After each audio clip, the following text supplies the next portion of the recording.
¿Qué tal? Estamos nuevamente con Luciano López y vamos a hablar de las incidencias que están provocando que este espacio, que ahora nos provoca llamar de litigación parlamentaria, se intensifique del modo en que se está intensificando. Luciano, ¿cómo estás? ¿Qué tal? ¿Qué tal, César? Gracias por la invitación. Encantado de estar contigo. Siempre es un placer recibirte. Comencemos por el principio. Hemos Ujú. cerrado una primera etapa que podríamos llamar de instalación de las coordenadas en las que se está moviendo ahora el sistema político, que de varias maneras comienza con la juramentación del presidente Castillo y termina con el otorgamiento de la cuestión de confianza hace solo unos días.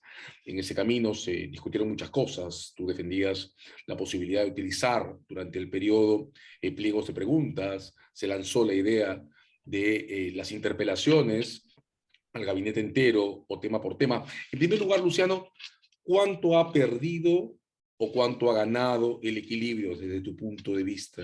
¿Cuántas alternativas han salido de la mesa o cuántas se han perjudicado durante esta primera etapa que cierra con el otorgamiento de la confianza? Yo creo que todavía no estamos en un escenario en el que se pueda haber perdido o ganado algo.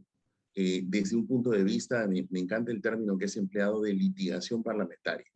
Lo digo ¿por qué? Porque una de las cosas que se ha venido incluso hablando en los últimos, creo que 3 años, es de cara a una reforma constitucional, es si debiese eliminarse la cuestión de confianza obligatoria o voto de investidura. ¿Ok? En la Constitución del 79 no la teníamos. Entonces, ¿qué significa eso en castellano y en sencillo?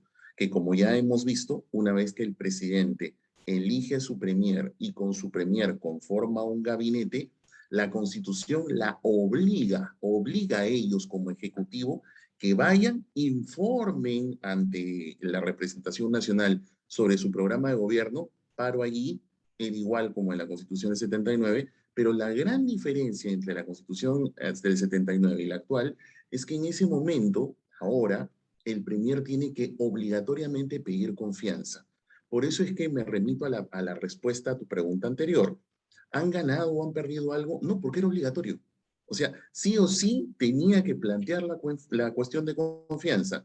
Entonces, desde ese punto de vista, la confianza, al menos en teoría, estaba relacionada al planteamiento de gobierno. Es cierto que evidentemente en las políticas de gobierno no solamente son papel mojado en tinta, sino también quienes conducen esas líneas de gobierno a través de los diferentes ministerios.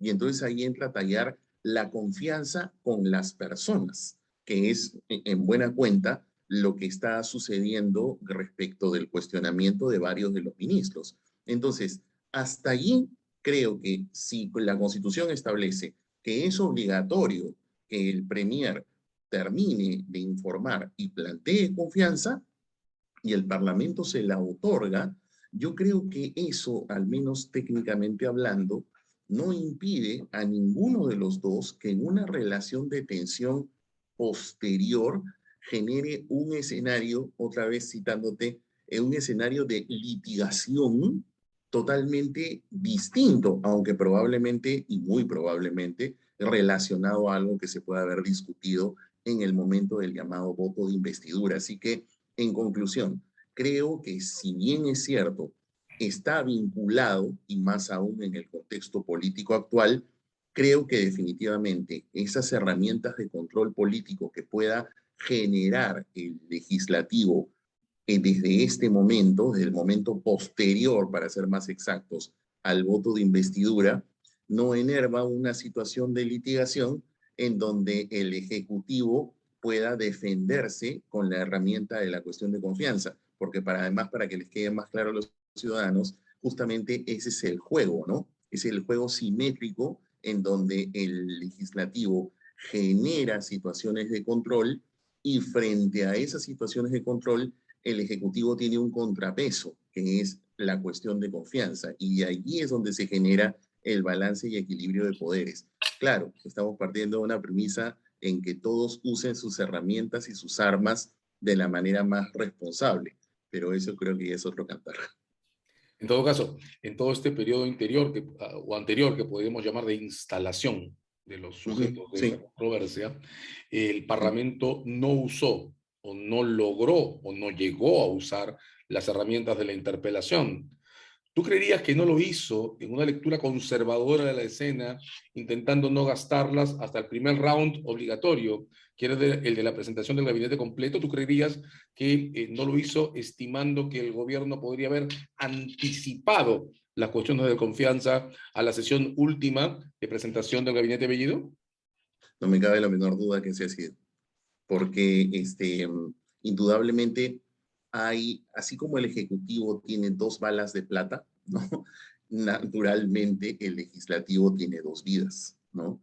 Si es que el Legislativo se quitaba una vida no dándole la confianza en el voto de investidura, pues entonces ya quedaba expenso y nuevamente aún probablemente excesivo o mal uso de una cuestión de confianza por parte del Ejecutivo. Definitivamente que ahí hay una cuestión, existe una cuestión de un diseño constitucional que indudablemente requiere ser repensado, requiere ser reformado. Lo hemos comentado en anteriores oportunidades. Yo en lo particular, si me permites, yo no soy partidario de una reforma total de la Constitución, pero sí creo de una reforma parcial, pero profunda, muy pensada, sesuda, sobre todo el título cuarto de la Constitución, que es la estructura del Estado, porque donde además la parte más álgida es justamente el diseño del legislativo y sus relaciones con el ejecutivo.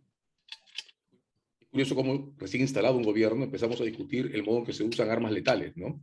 Censura versus cuestión de confianza. Ha pasado un mes de gobierno y de varias maneras la pregunta que te estoy haciendo es, ¿tiene o no sentido que el Parlamento no haya empezado en el día uno interpelando ministros y el gobierno entonces contestando con cuestiones de confianza?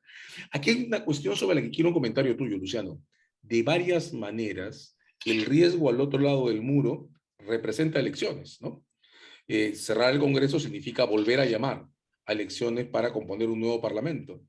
Y no sé si te parece a ti curioso, me llama a mí la atención, en el proceso que va en este mes, el gobierno ha dejado de hablar de una asamblea constituyente que implica también desarrollar elecciones.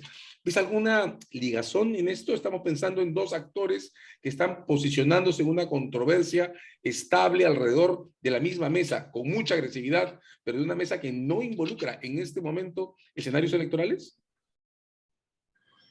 Eh, Me parece, a la luz de lo que el propio secretario general del partido de gobierno ha mencionado, que hay una estrategia que va perdón, que va de manera paralela al Parlamento, que es esta de recoger firmas, ¿no?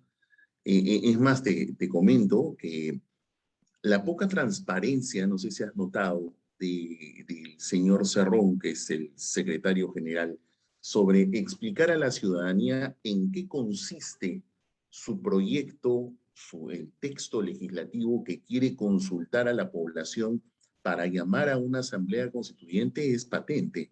Ni siquiera lo ha mostrado. Él simplemente habla de que está recogiendo firmas para convocar a una asamblea, pero no sabemos cuál es el diseño. ¿Cuál es la forma de esa asamblea? ¿Cuántas personas la componen? ¿En cuánto tiempo lo van a hacer? ¿Cómo van a ser elegidos? ¿Cuáles son las reglas del procedimiento para esa elección? Es decir, no basta con hacer una pregunta a la población de ¿quieres o no quieres una asamblea constituyente?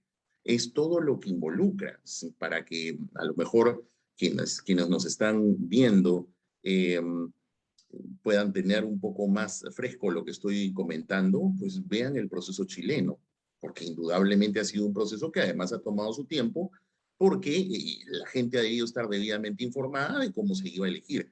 Esto que te estoy comentando tiene mucho sentido con la pregunta que estás haciendo, porque esa discusión, si bien es cierto, no está planteada en el seno del Parlamento, más bien, por lo que veo, está en una estrategia más bien ciudadana.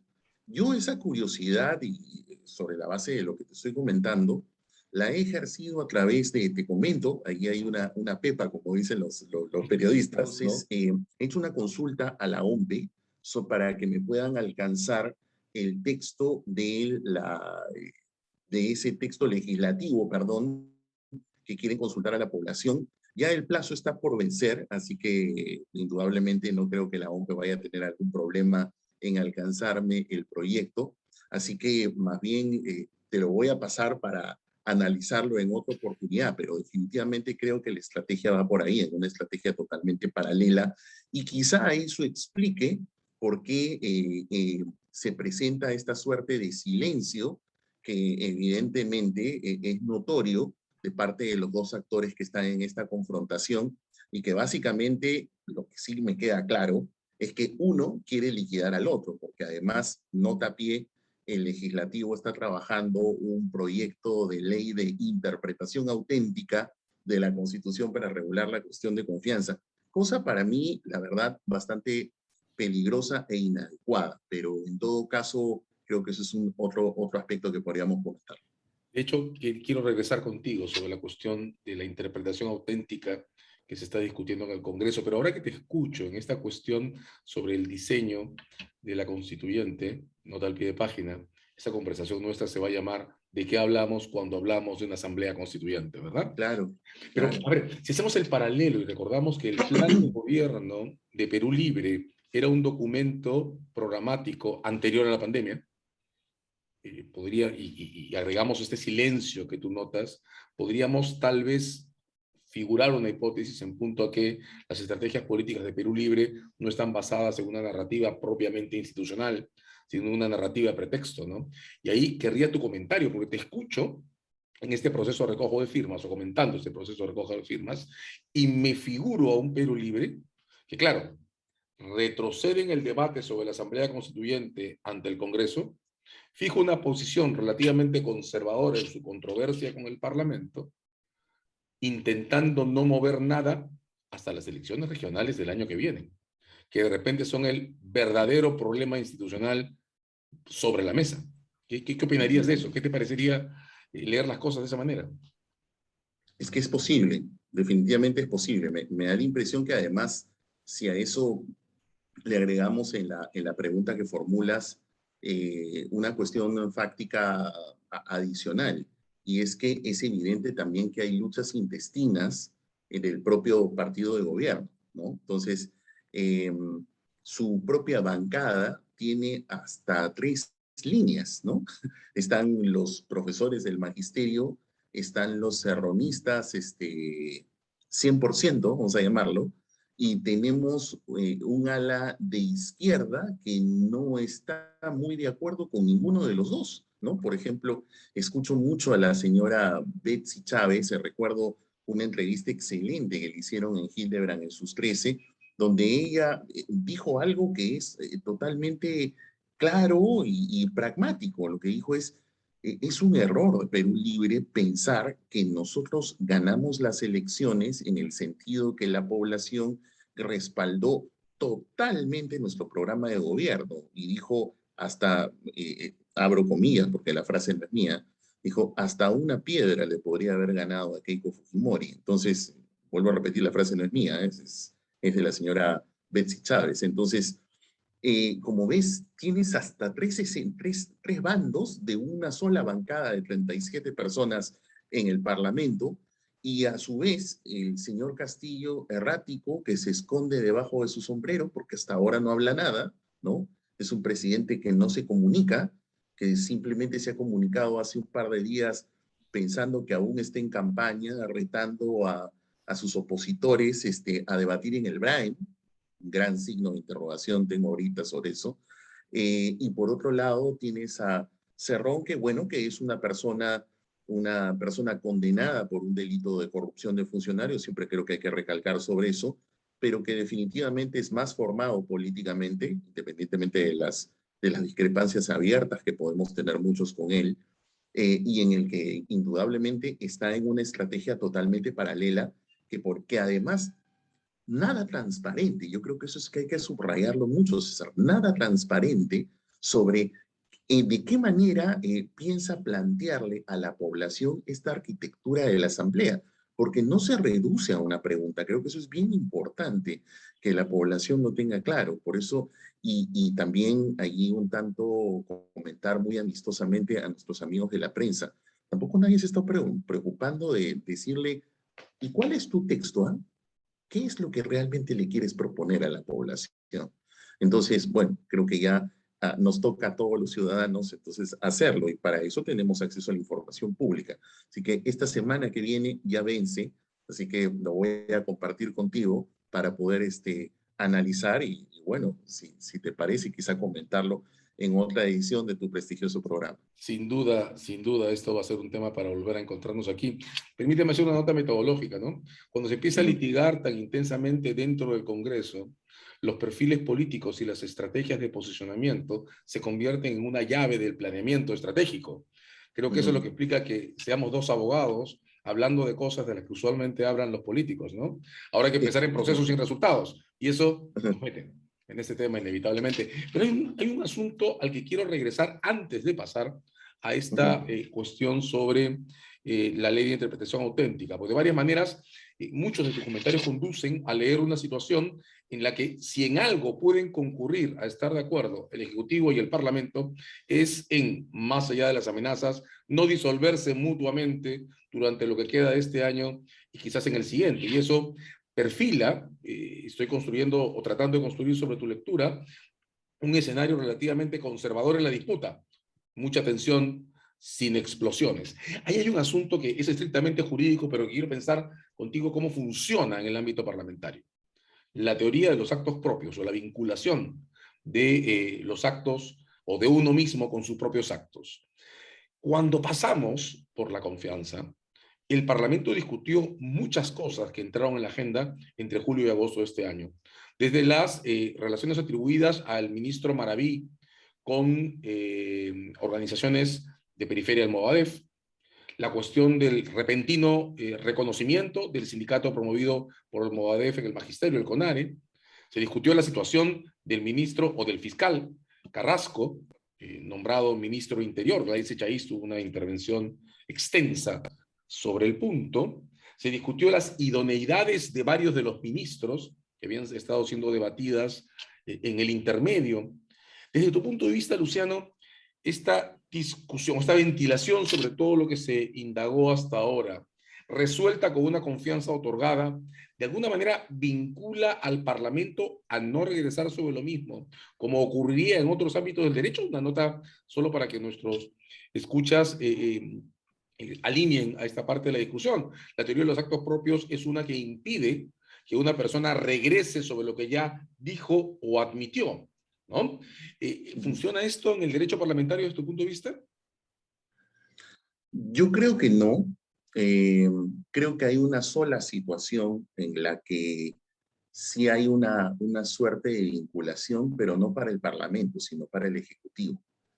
Voy a empezar por esto último, que me parece lo más sencillo, para terminar por lo primero, de por qué considero que no hay una vinculación. Así que me voy a referir al que creo es el único punto en el que sí podría haber una vinculación, pero no para el Parlamento, sino para el Ejecutivo.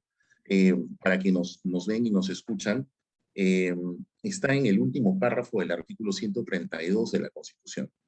El 132 de la Constitución establece justamente las consecuencias de la cuestión de confianza o de la moción de censura, ¿correcto? Es un artículo que tiene 5 párrafos. La parte que me parece que tiene la vinculación, César, es el último párrafo, que dice textualmente lo siguiente: la desaprobación de una iniciativa ministerial no obliga al ministro a dimitir, salvo, ahí viene el tema, y por eso considero que hay una vinculación, pero no para el Parlamento, sino para el Ejecutivo, ¿no? Salvo que haya hecho cuestión de confianza de la aprobación. Esto es algo que yo creo que no se ha estudiado debidamente, ni siquiera en las dos sentencias sobre la cuestión de confianza, porque hay dos. Una es por la famosa ley Mulder, primer fallo del año 2018, Y luego la famosa sentencia de la disolución parlamentaria, que es del año 2020, los primeros meses del 2020. Este último párrafo, si te das cuenta, y regresemos otra vez a la redacción, la desaprobación de una iniciativa ministerial no obliga al ministro a dimitir, salvo que haya hecho cuestión de confianza de la aprobación. Eso quiere decir entonces que el ministro, como representante de un sector del gobierno, vamos a poner un ejemplo, educación. El ministro va y plantea un programa educativo, lo expone en el Parlamento, y una vez que lo expone, él lo que hace es, dice, señores, y para poder llevar adelante este programa educativo, y que por eso el Ejecutivo está presentando un proyecto de ley que tiene una parte que viabiliza este programa, hago cuestión de confianza. Mira que este es un caso en donde estaría planteando cuestión de confianza para él como representante de su sector. Supongamos que bajo la lectura del 132, supongamos que el legislativo le da la confianza. Vota la cuestión de confianza, le dan la confianza. El ministro se retira pensando entonces que el Parlamento va a viabilizar ese proyecto de ley que a su vez materializa o ejecuta ese programa de gobierno en materia educativa. Pero supongamos que el proyecto de ley no se aprueba. Si no se aprueba, regresemos otra vez a la lectura del 132, último párrafo. La desaprobación de una iniciativa ministerial no obliga al ministro a dimitir, salvo que haya hecho cuestión de confianza de la aprobación. Lo que significa que hizo cuestión de confianza sobre la aprobación, le dieron la confianza, él se fue confiado, el Parlamento lo traiciona, ¿correcto? No le aprueba el proyecto y él entonces está obligado a dimitir. Esto que te acabo de decir, te vuelvo a repetir e invito a quienes nos estén mirando, que tienen curiosidad o son especialistas en el tema, no está correctamente desarrollado en ambas sentencias. Por eso es que te digo, en mi opinión, el único espacio que vincula, pero no al legislativo, sino al ejecutivo, es este. Cuando el que sugiere, en buena cuenta, si te puedes percatar, que hay una traición, si lo llamamos así de alguna manera, hay una traición del legislativo a la política sobre la que hizo confianza el Ejecutivo. ¿Correcto?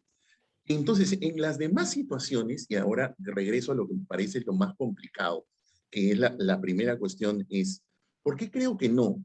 Porque creo que los hechos políticos son bastante dinámicos, César, ¿no? Y creo que cabe duda, creo que en el Perú, lastimosamente, aunque suene paradójico, lastimosamente no nos aburrimos. Esto parece un realpolitik, una serie mucho más entretenida que House of Cards, ¿no? Versión peruana. Entonces, los hechos políticos mudan a cada momento. Por ejemplo, algo que a muchos nos preocupa muchísimo. Moody's acaba de anunciar ayer que nos han bajado la categoría de confianza económica. Ok. Si fuéramos parlamentarios, ¿no deberíamos llamar a informar inmediatamente al ministro de Economía y al ministro de Trabajo? Olvídate por un momento de todos los cuestionamientos políticos y personales sobre el ministro de Trabajo, porque economía naturalmente va articulado a empleo, porque tiene que generar empleo, pues.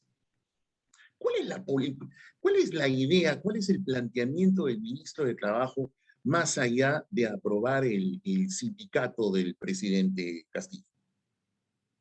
O sea, ¿te das cuenta que el hecho político sucedido ayer amerita dos cosas? O que lo llames a informar, que es un mecanismo de control político, o que lo interpeles, pero lo interpeles probablemente ya no tanto, y no estoy diciendo que se excluya, por si acá, ¿no? O sea, no tanto que lo llames por todo el tema del CONAR y todo el rollo, sino por este aspecto que es bastante grave. Solamente por esto. Estoy seguro que el ministro va a balbucear. cierro el paréntesis. Pero independientemente de eso, o sea, lo uso como ejemplo para poder mostrar y sustentar mi respuesta.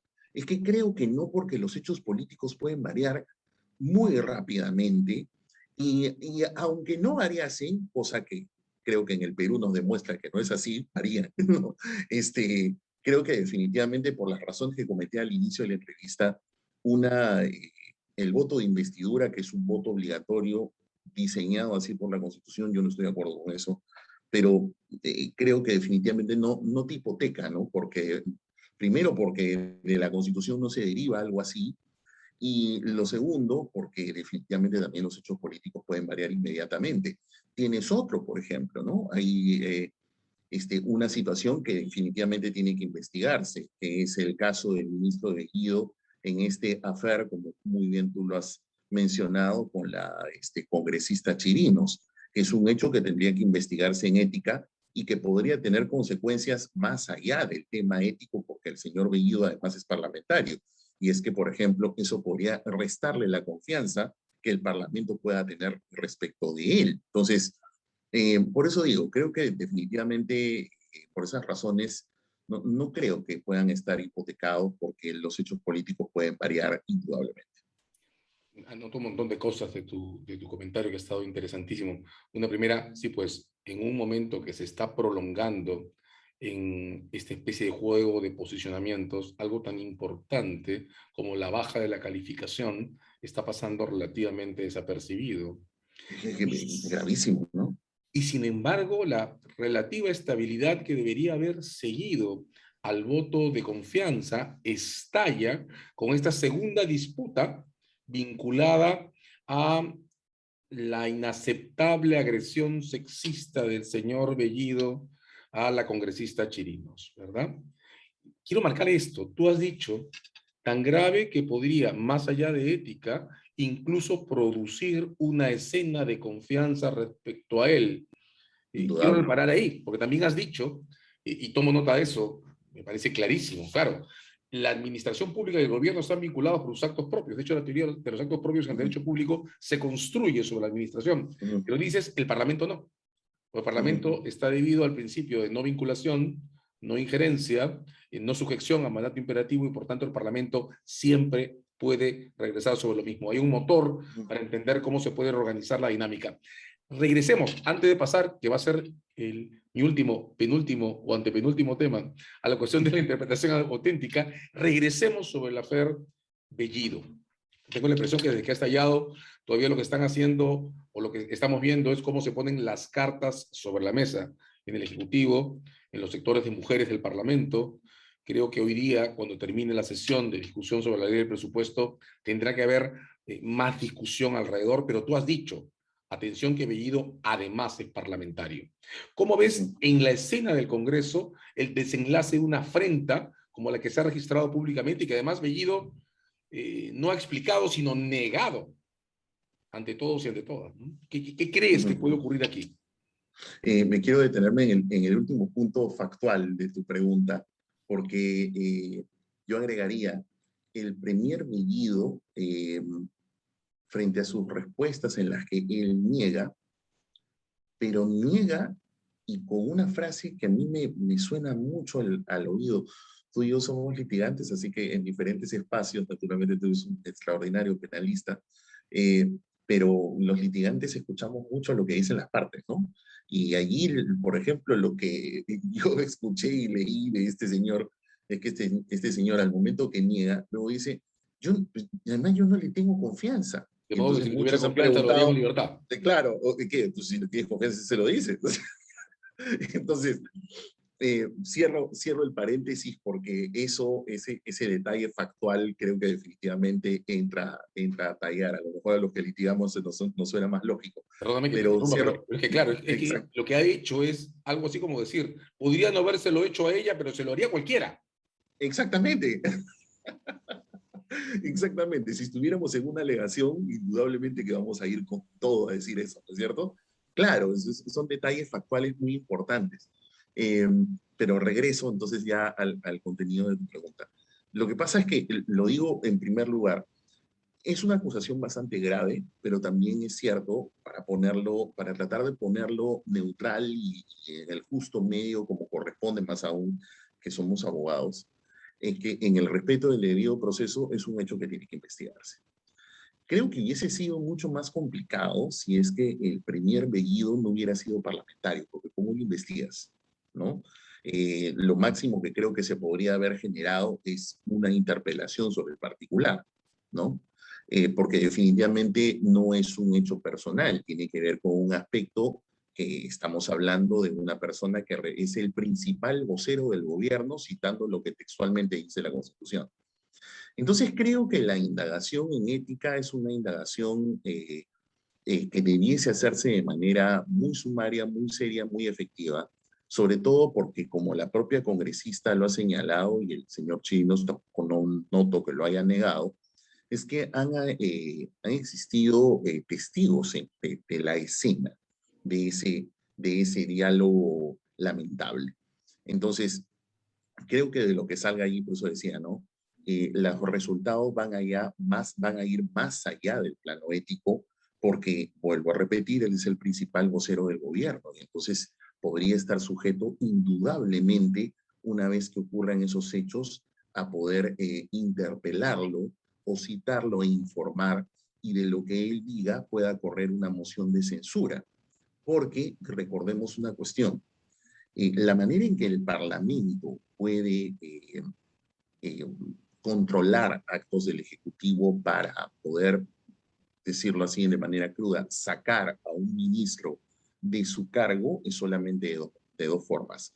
O por el que el Ejecutivo te hizo cuestión de confianza y el Parlamento niega la confianza, o porque el Parlamento usa la censura, pero que la censura es el resultado, esa consecuencia de un previo acto que genera el propio Ejecutivo en sede del Parlamento, es decir, como consecuencia de que el ministro fue a informar, como consecuencia de que respondió a una interpelación.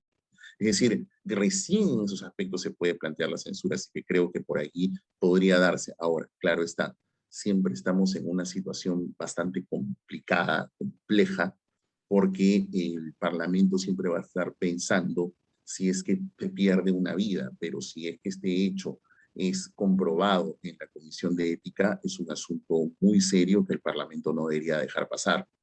Nota a pie, es que creo que independientemente del Parlamento, el presidente de la República es el que no debería dejar pasar. Porque si eso aparece en la Comisión de Ética, creo que se puede comprobar, el presidente es el que inmediatamente tendría que remover a su primer ministro. Y es que otra vez, esperemos pues que el señor Castillo deje de estarse escondiendo bajo el sombrero, porque las consecuencias de su mandato, de sus 30 días de mandato a la fecha, es que ya Moody's nos acaba de bajar en la calificación de riesgo país, y eso es un hecho, como decías tú, para no dejar pasar inadvertido. Déjame regresar sobre esto, porque hay un agente que falta en esta película, que es Cancillería, ¿no?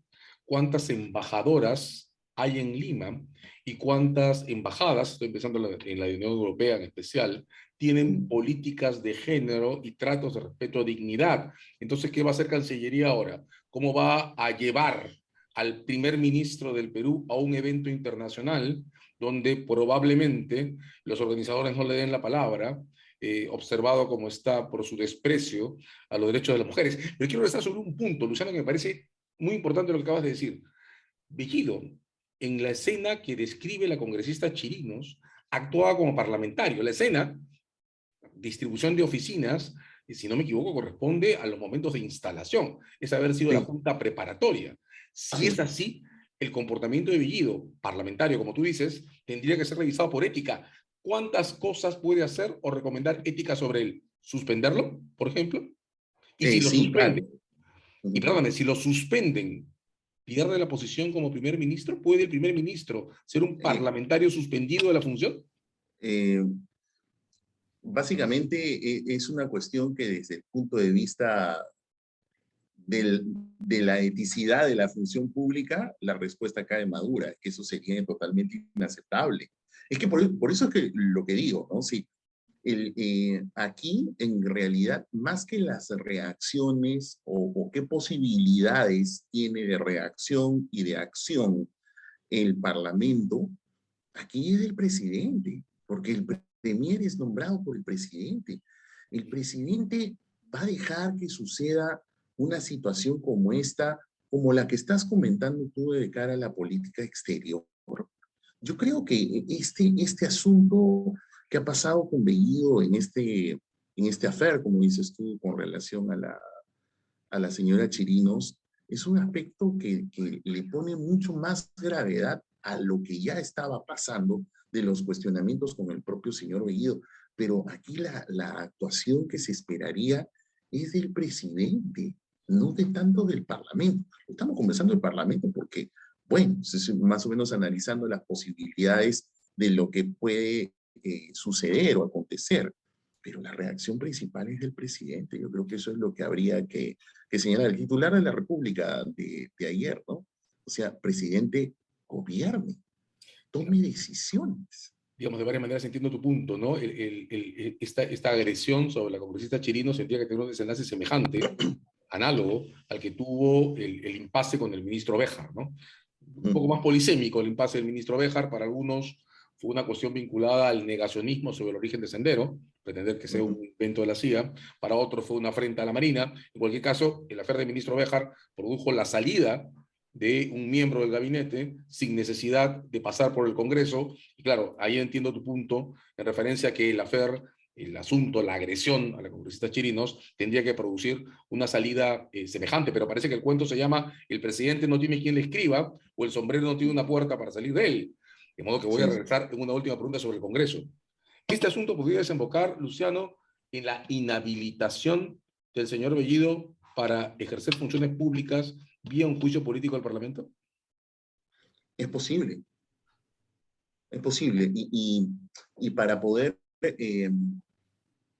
desarrollar la idea muy rápidamente, recordemos que el juicio político por infracción a la Constitución, y mucho se ha debatido sobre el particular en nuestro medio, y la jurisprudencia del Tribunal Constitucional además ha tenido dos planos claramente identificables sobre el particular, es que por un momento, por ejemplo, la jurisprudencia del tribunal decía, oye, la Constitución tiene un problema de diseño porque taxativamente no te dice qué cosa es infracción constitucional, o sea, qué supuestos son infracción constitucional. Hubo un momento en la jurisprudencia en que decía eso, y por tanto han existido varios juristas en nuestro medio que han dicho, oye, el juicio político no se puede aplicar en el Perú.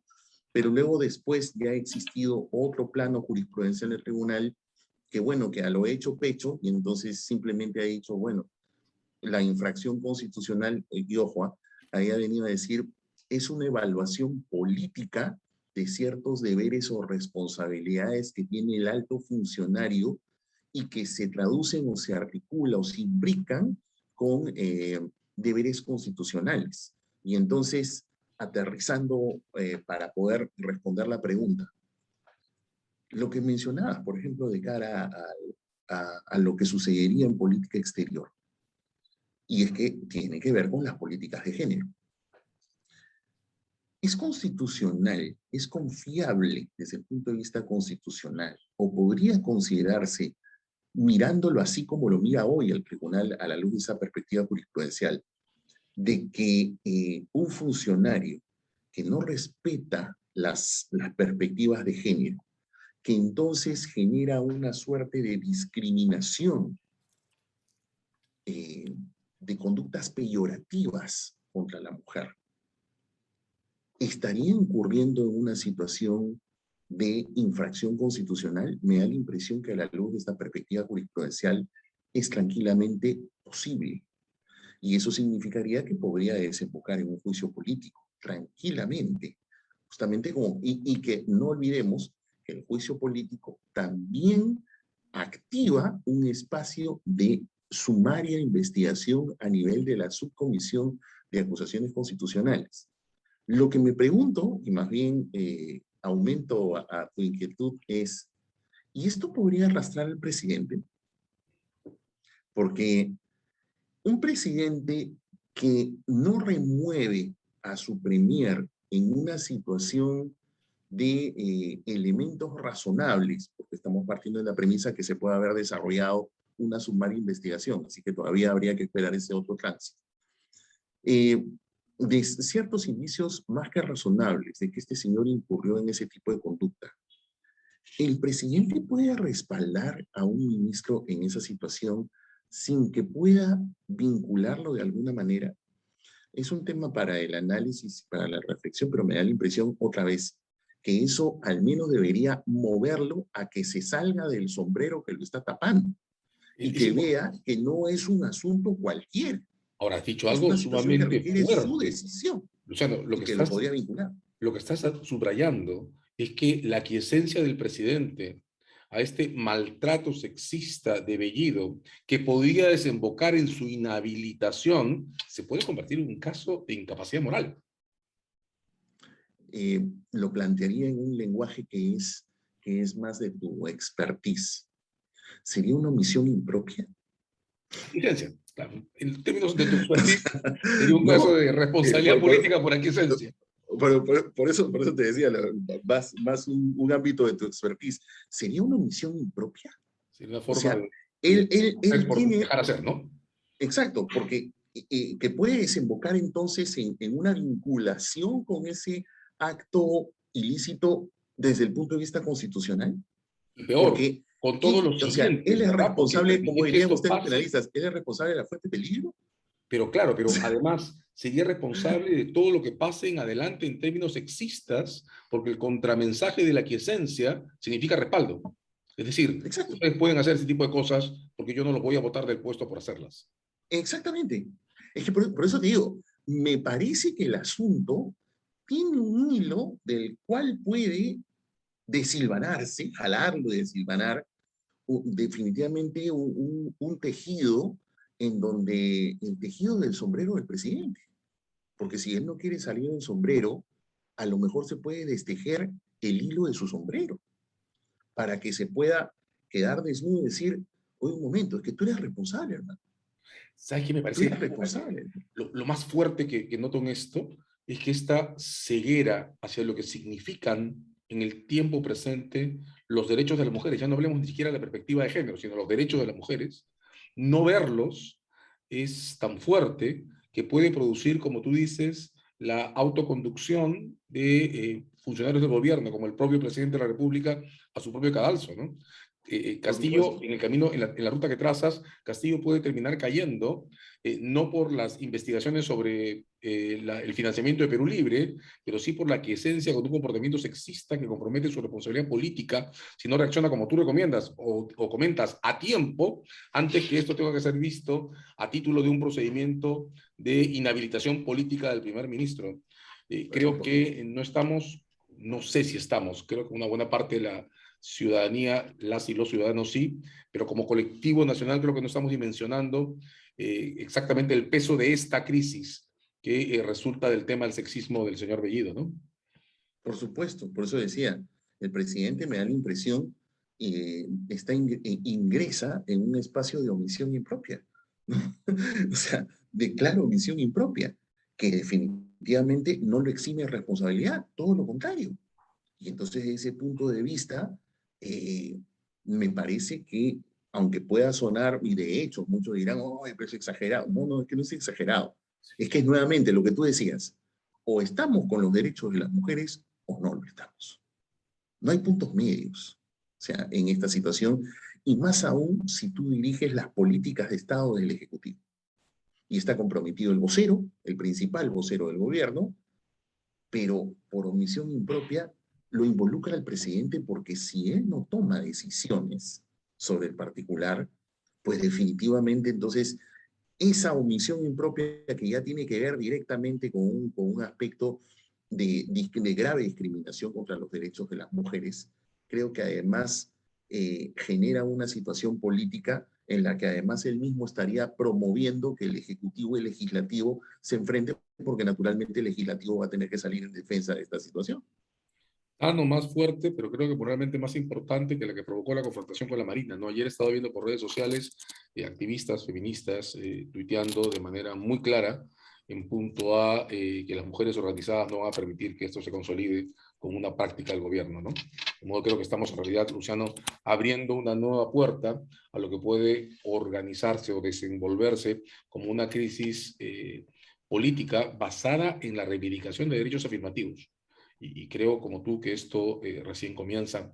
Mira, para respetar tu tiempo, déjame pasar al último punto que teníamos planeado comentar, que es esta ley de interpretación auténtica del Congreso, que luego de este intercambio sobre los alcances del afer Bellido ya me parece un tema casi incidental, pero hay en los hechos una ley en discusión que el Congreso parece querer poner en su caja de herramientas para esta litigación sostenida de tensiones entre el Ejecutivo y el Parlamento. ¿Qué opinión tienes sobre esta iniciativa? Lo voy a plantear desde un punto de vista de algunos elementos de teoría del derecho dichos en simple para que todos nos entendamos. Es cierto que la Constitución establece que el Parlamento puede dictar leyes interpretativas. Yo no discuto eso. Lo que voy a discutir, y creo que es una discusión, vale la redundancia, que ocurrió con la famosa ley de interpretación auténtica del artículo 112 que permitió la reelección y que defenestró a 3 magistrados del Tribunal Constitucional. La discusión en esos tiempos era la siguiente. Pero las leyes interpretativas realmente son leyes interpretativas. Su naturaleza, me parece, no es en realidad, o no, creo que están mal llamadas leyes interpretativas, porque el legislador legisla, punto. ¿No? El legislador legisla, esa es su labor. Eso de ponerle el rótulo de ley de interpretación es una cosa, pues, no sé, ponerle luces de neón a algo que en realidad es una regulación y punto. Tanto así, César, que, por ejemplo, en el caso de la ley de interpretación auténtica, se discutía a partir de cuándo entraba en vigencia la ley de interpretación. ¿Regía para las situaciones anteriores o regía desde su entrada en vigencia hacia adelante? Porque como se decía, como es interpretativa, entonces se está interpretando lo que siempre existió. No sé si me dejo entender, ¿no? Entonces, cosa que nada que ver, porque otra vez, es que es una ley, ¿correcto? Entonces, voy al punto. Lo que llaman ley interpretativa, creo yo, es en realidad una norma complementaria, donde se parte de la premisa que tú tienes la norma 1 que regula un hecho y tú tienes la norma 2 que al hecho que está en la norma 1 lo desarrolla y complementa. En realidad las llamadas normas interpretativas no son más que normas complementarias. Entonces, entro al punto. Yo creo que la ley de interpretación auténtica, al menos esta que están tratando de hacer, es una ley que restringe los ámbitos de actuación de la cuestión de confianza. Y al momento de restringirlos, yo creo que definitivamente la regulación no va en la línea, creo yo, de algo que si pudiese complementarse, tendría que ser en positivo, no en negativo. Porque si va en negativo, me parece que entonces golpea la esencia misma de la norma interpretada, entre comillas. Ergo, me parece que están tratando de sacarle la vuelta mediante una ley disque interpretativa.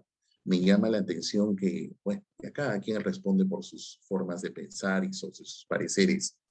Ayer escuchaba a la presidenta de la Comisión de Constitución jactarse que cerca de más de 10 constitucionalistas han ido y que todos han opinado a favor. Bueno, cada quien responde por sus actos. A mí me parece que, vuelvo a repetir por las razones que acabo de mencionar, creo que es una ley que está, en realidad las leyes interpretativas, el título es rimbombante, pero están generando una nueva regulación. No es una regulación en positivo, es una regulación restrictiva, y si es restrictiva, me parece que golpea el núcleo de la ley interpretada y que creo que ahí ingresa en un problema de constitucionalidad.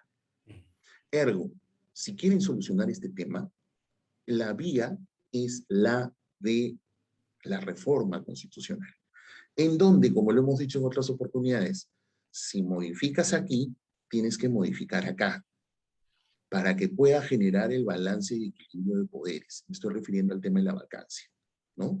Porque de lo contrario, agrandas la pata de la mesa aquí y la mesa te queda descolocada, ¿no? Porque una pata está más grande que las otras tres. Entonces, Por esas razones yo creo que en realidad están aprobando una ley inconstitucional. Es una discusión que ya hemos tenido antes, no estoy inventando la pólvora, y porque además, por eso decía, en breve y en sencillo, por pinceladas de teoría del derecho, ¿de dónde? La ley interpretativa es una ley complementaria, y la ley complementaria no puede restringir lo que más bien permite la ley 1, que es la complementada. Voy a sumar en lo tuyo con un comentario y una broma. En la teoría del lenguaje eso se llama oxímoron, ¿no? Claro. La asociación de dos construcciones que no empatan, o sea, la claridad jura, ley interpretativa, eso es una sentencia. Además hay un Claro, problema de competencia, por eso para el TC, no es para claro, Parlamento. Y te regalo una broma claro. teórica, ¿no? García Enterrida decía, hablando sobre los reglamentos que hacían algo parecido con las leyes. García Es que Enterrida son decía, normas cuando un reglamento complementarias, hace pues. eso, es como si un sujeto tirado en el piso intentara ponerse de pie levantándose de los cabellos. En el piso, aunque se jalen los cabellos, no se va a poner Claro, de pie. claro. Mira, el ejemplo que acabas de poner es magnífico porque un claro ejemplo de normas complementarias, de lo que se llama la complementariedad, son justamente las normas reglamentarias. Pues por eso se dice que las normas reglamentarias no pueden desnaturalizar las normas que están tratando de reglamentar. Lógico, porque es una relación por complementariedad. O sea, por eso, algo que se estudia en teoría del derecho, ¿no?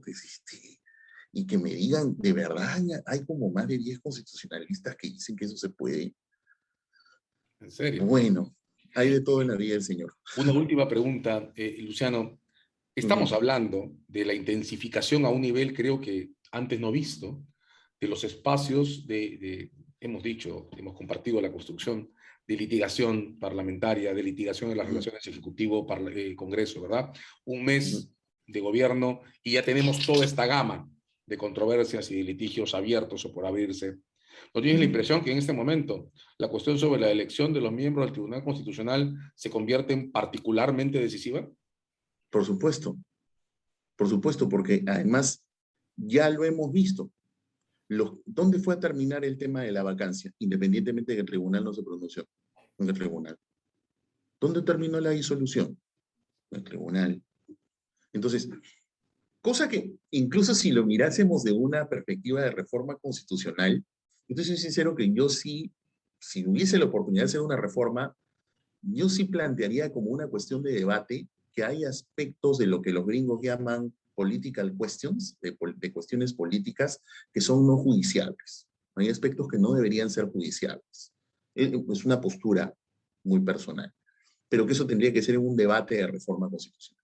Pero lo cierto es que el propio tribunal ha considerado que estos aspectos son judiciales. Y como la Constitución no dice nada sobre el particular, ¿no? No toma partido sobre el tema y lo deja abierto, entonces definitivamente la elección de los magistrados del tribunal es clave. Y otra vez, esto lo hemos estado hablando ya hace cuánto tiempo. Yo, antes que ocurra en los últimos 2 años de este asunto, yo me sentía como loco en el desierto hablando de estas cosas hace como 3, 4 años más o menos.